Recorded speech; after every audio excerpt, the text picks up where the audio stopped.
Os recursos das empresas são alocados tanto por comando como por preço. O mecanismo de preços é o principal determinante das decisões relativas, em termos econômicos. A alocação propriamente dita se dá de modo verticalizado por meio de um comando. A partir dos custos de transação, a empresa toma suas decisões, como por exemplo, onde deveria ser alocada uma nova planta da empresa. O mercado representa uma rede de cooperação inconsciente entre uma multidão de compradores e vendedores. É no mercado que a dinâmica das empresas se expressa, moldando suas ações, decisões, dimensões, participações, etc. Faz-se necessário, no entanto, o monitoramento das decisões, uma vez que empresa ou mercado é uma escolha entre a alocação de recursos em mercados ou em hierarquias. Em economia, se considera que todos os agentes tomem decisões de forma racional e cientes de que todas as decisões tomadas incorrem em custos. Isto se dá devido ao fato dos recursos serem escassos. De acordo com Nellis, o custo de oportunidade de qualquer atividade é aquilo que abrimos mão quando fazemos uma escolha, ou seja, é a perda da oportunidade de buscar uma alternativa mais atraente, levando-se em consideração o mesmo tempo e os mesmos recursos. Rendimentos marginais decrescentes ocorrem quando se aplica mais de um fator de produção em relação a uma quantidade fixa de outro fator ao longo do tempo. O aumento resultante da produção torna-se cada vez menor. A decisão marginal leva em conta se as escolhas racionais dos consumidores ao se optar pelo consumo de um determinado bem em detrimento de outro aumentaria ou não o bem-estar ou utilidade desse consumidor. O objetivo do tomador de decisões consiste em obter um nível ótimo de produção, a produção marginal. O custo marginal verifica-se quando há alterações no custo total quando se aumenta uma quantidade do bem produzido, em uma unidade. Utilidade marginal. A escolha com relação ao nível de satisfação do consumidor se altera para cada unidade a mais ou a menos consumida. Produto marginal. Verifica-se que quando o produto total se altera, há aumento ou diminuição dos fatores de produção empregados. Receita marginal. Verifica-se quando ocorrem mudanças na receita para cada unidade a mais ou a menos vendida. O objetivo gerencial é a maximização de lucros ou retorno para os acionistas. No entanto, os objetivos podem ser outros dependendo da linha de atuação da firma. Os objetivos se realizam em 2 períodos de tempo: no curto prazo, em que pelo menos um fator de produção é fixado no suprimento, e no longo prazo, período esse que compreende o planejamento da empresa, considerando que todos os fatores podem ser variados. Eficiência e equidade econômicas referem-se ao uso de recursos escassos para alcançar finalidades econômicas estipuladas. Em mercados competitivos, quanto menor for o preço por unidade da produção, sem reduzir a qualidade do produto, maior será a eficiência econômica da empresa. Uma maneira alternativa de medir eficiência é considerar a produtividade da empresa. Riscos e incertezas. Espera-se que as decisões sejam tomadas com racionalidade e considerando que os agentes tenham acesso à informação completa. Porém, na prática, riscos e incertezas ocorrem por não existir informação perfeita. Mudanças imprevisíveis na política, no comportamento dos demandantes ou derivados de desastres naturais podem causar perdas nos empreendimentos. O conceito de desconto refere-se ao fato de que os custos e benefícios que surgem ao longo dos anos valem menos para nós do que os custos e benefícios que surgirem hoje. Direitos de propriedade definem a posse da propriedade, os usos aos quais a propriedade pode ser destinada, os direitos dos outros e como as propriedades podem ser transferidas. As decisões tomadas tanto em âmbito particular quanto empresarial, ao visar a maximização de lucro ou a satisfação, podem incorrer em custos sociais ou em benefícios sociais, gerando as externalidades positivas, como a ampliação de serviços de saneamento básico, por exemplo, ou externalidades negativas, tais como a escolha individual de jogar lixo em locais inapropriados. Não tratando de ambiente competitivo, quando a gente trata de visão econômica para os negócios, é o comportamento das empresas e a tomada de decisões torna-se ponto fundamental de análise para entender, né, o ambiente que a empresa está inserida, né, e essa estratégia, né, que ela vai utilizar para ter sucesso, né, contra os seus concorrentes e sobreviver no mercado, né. Desse modo a gente atribui diferentes níveis de competitividade, né, nesse espectro do ambiente competitivo, onde as empresas estão inseridas, sendo eles, né, concorrência perfeita, concorrência monopolística, o oligopólio e o monopólio, né, que eu vou explicar em sequência. Começando pela concorrência perfeita, ela é um pouco contraditória, porque os mercados de concorrência perfeita, mesmo possuindo concorrência no nome, eles não têm concorrência, não têm competitividade entre as empresas. Muito pelo fato de que todas as empresas elas vendem o mesmo produto, né? Então existe uma homogeneidade de produção entre as empresas e por isso não existe uma barreira de entrada para que novos entrantes comecem a produzir esse produto, né?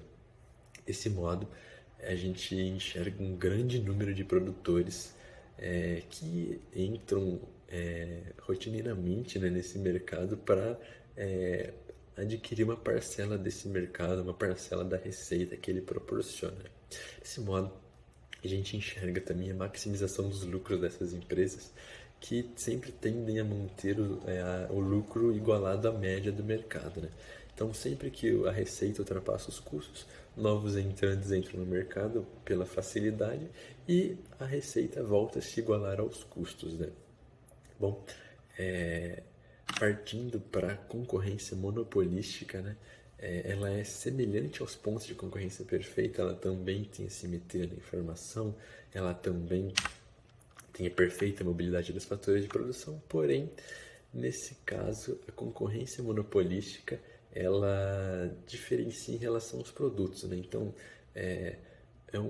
as diferenças dos produtos são pequenas, às vezes eles possuem status premium, ou embalagem, sua distribuição, isso que acaba diferenciando a concorrência monopolística da concorrência perfeita, que descola ela do extremo da concorrência perfeita. Partindo então para o oligopólio, né?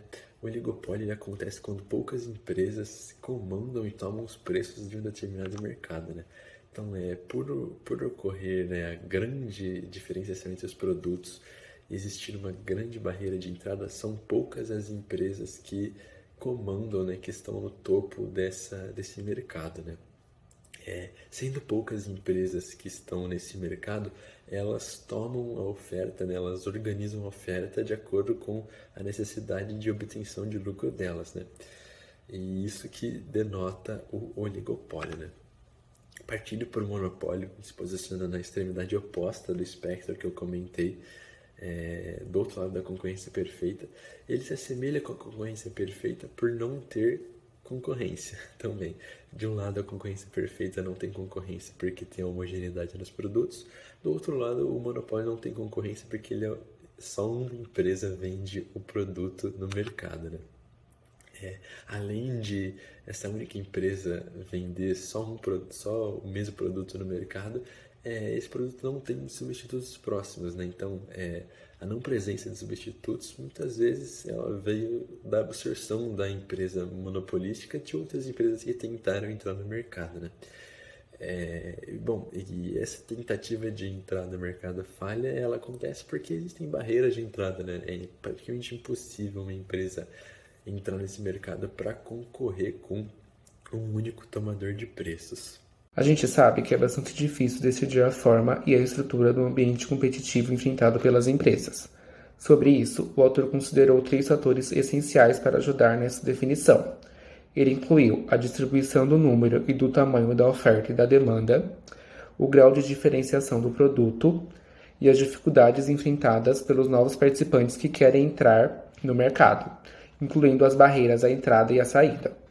Essas barreiras, como já visto, podem atuar de forma legal, que fazem surgir monopólios como franquias e direitos de patente, ou de forma natural, que também fazem surgir monopólio, porém como resultado de economias de escala, como por exemplo o saneamento básico, a eletricidade e o transporte público.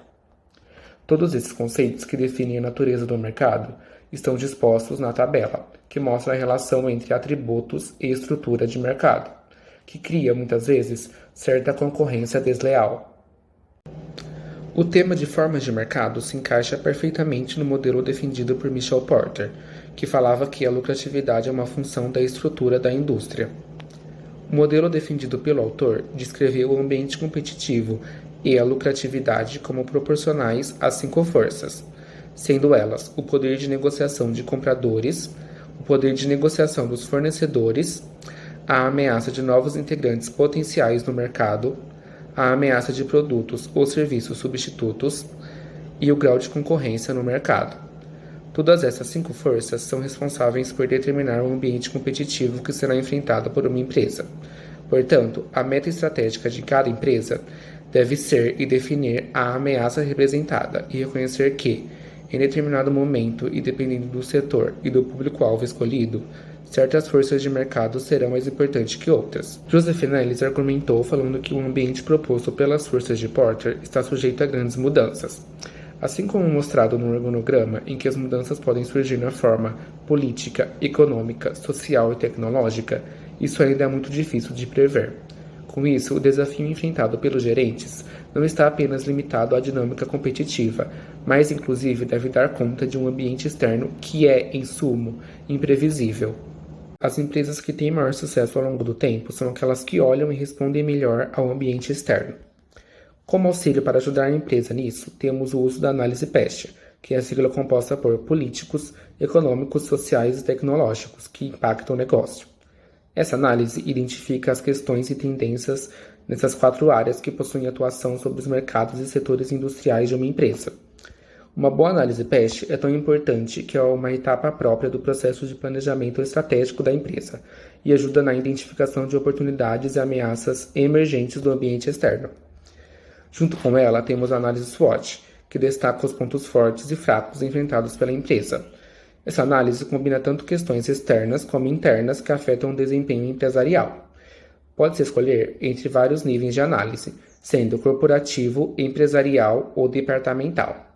A análise SWOT pode ser extremamente útil, pois ela não só coloca uma visível de pessimismo e um otimismo, como também ajuda a empresa a reconhecer problemas, questões estratégicas importantes e reconhecer se ela está bem e aonde ainda pode sair bem no futuro. Essa análise é essencial quando se atenta às competências essenciais e às capacidades distintivas da empresa. Posicionamento competitivo.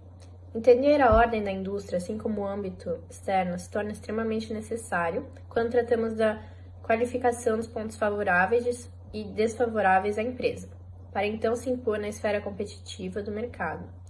Para isso, faz-se necessário, segundo Michael Porter, estabelecer 3 princípios estratégicos essenciais para seguir ao ansiar pelo posicionamento competitivo. O primeiro deles está ligado à liderança de custo. Esse conceito se dá basicamente na produção a um custo inferior das demais empresas.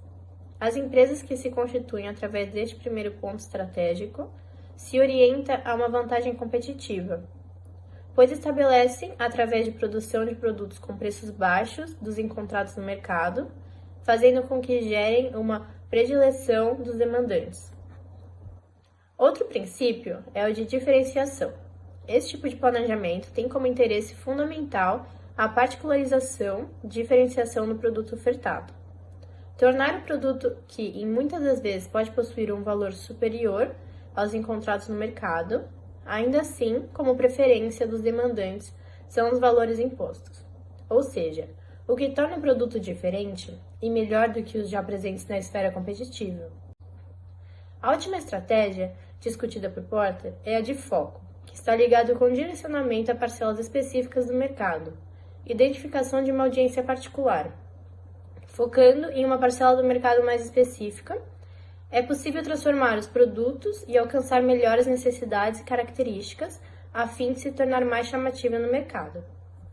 Ao seguir esse conceito de posicionamento competitivo, é necessário ter o conhecimento básico e o controle da empresa, pois quando não bem elaborados, mesmo uma estratégia apenas, pode fazer com que haja dificuldades para atingir resultados positivos, tendo o risco de levar a empresa a não se tornar competitiva, causando uma desvantagem no mercado e, consequentemente, uma menor lucratividade. A empresa deve agir com cautela ao seguir esses 3 princípios, pois em cada situação é necessário estudar também a concorrência, pois produtos mais caros também podem ter a tendência de apresentar dificuldades de preferência de vendas. Assim como no processo de liderança de custo, se tem o risco de se tornar inferior em relação aos investimentos de produção de outras empresas. Como também no âmbito do foco, por se basear na escolha por atender parcelas específicas do mercado, a competitividade está diretamente relacionada à capacidade de atender a essa demanda. Portanto, a escolha do nicho do mercado deve ser de extrema cautela.